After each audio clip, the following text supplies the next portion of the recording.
CallTattoo though. That's who I am. Oh, this is a black card.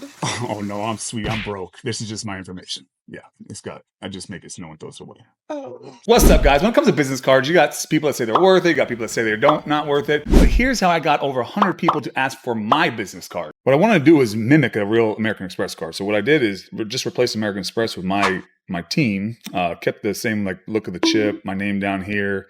And then right here where it had the customer sense, I just put my Instagram logo with CallTattoo. And on the back side, the signature line, just put my slogan, Let's Ink a Deal. Up here, there's writing on a American Express cards over here, just kind of looking to buy, sell.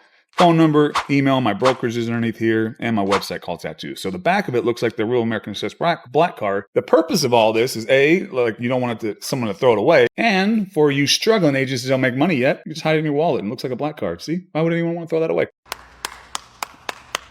Expense-wise, it can have more expenses having a custom business card, but that's why I did it in phases. So the first one I ever made was a paper business card. That's how you get away with making these cards for 20 cents. It was paper, like the same material as regular business cards, but it didn't look that nice. Then I went to the plastic form, which is the same thing, but it's a harder plastic. You can still drop it, and this is more of a cheaper option. So I think these were around $2 to $3.50 a pop, and then this is where it gets expensive when you get the hard metal ones, where it's like an actual platinum black card. So these ones were more expensive, towards like $5 to $8 marks.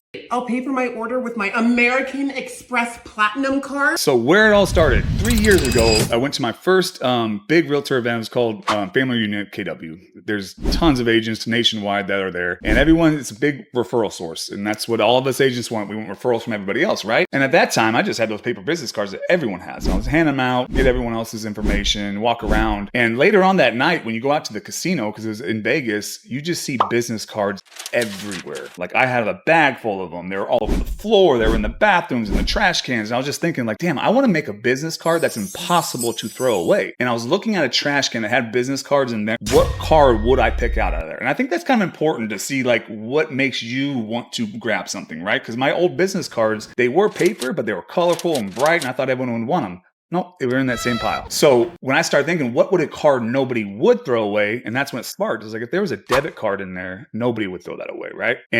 Or if there was a debit card scattered in all that mess, I would know, I would pick it out, right? Damn, like that's a cool story. It's really true though. And in that pile of mess, I was thinking, what would make my card stand out more? And that's when it clicked to me. It's like, it was kind of a joke to myself. It's like, yeah, stand out more if it's a debit card. And that thought in my head was like, oh my God, I'm going to make an American Express card. It's going to look like a credit card.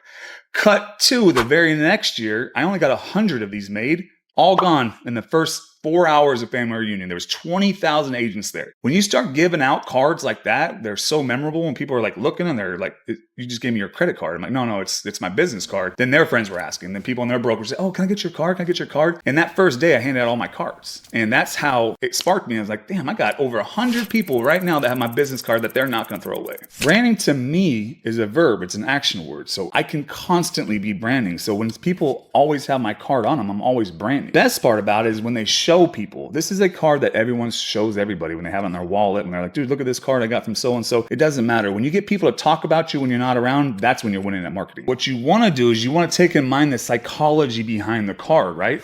You got to think from a consumer standpoint. Why am I taking this person's card, right? Why are they going to want to take it?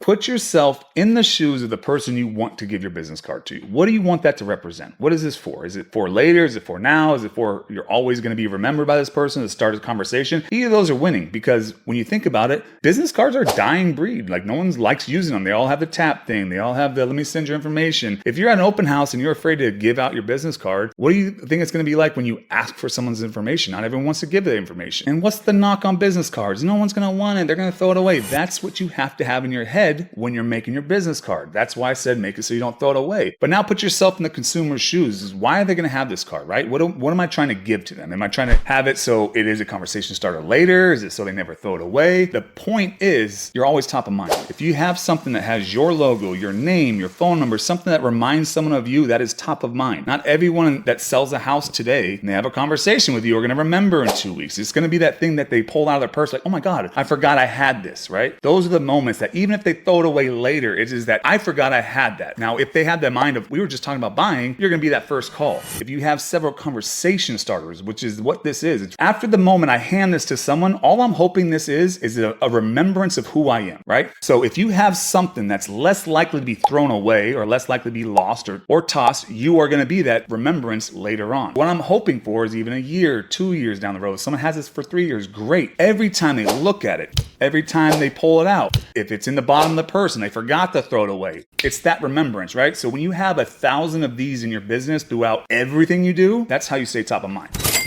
When it comes to the actual business card itself, that's where the expenses. You got business cards that cost 5 cents, you got business cards that cost $10 per. But here's the key. Who are you getting them from? Are you gonna get multiple ones? Are you gonna get the same thing made on different material? They have paper, there's cardboard, there's harder cardboard, there's softer plastic, there's hard plastic, there's metal. Everything you can think of, you can put on a business card, right? But Justin, I really like your credit card. When I do that one, do it.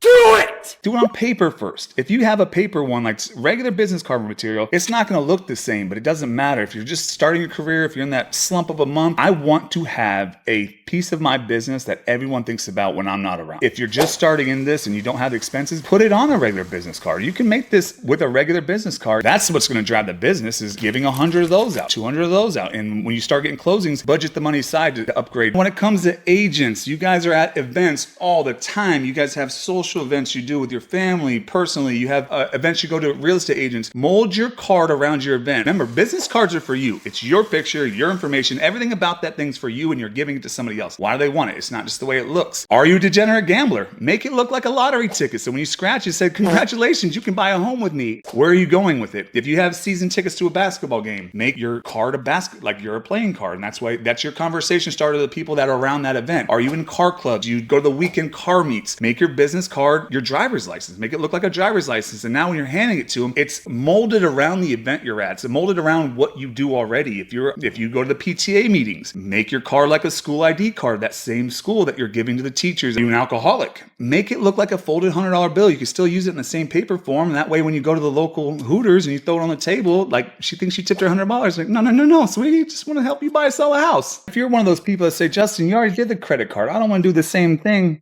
I got you. Here's a couple ideas that you can use.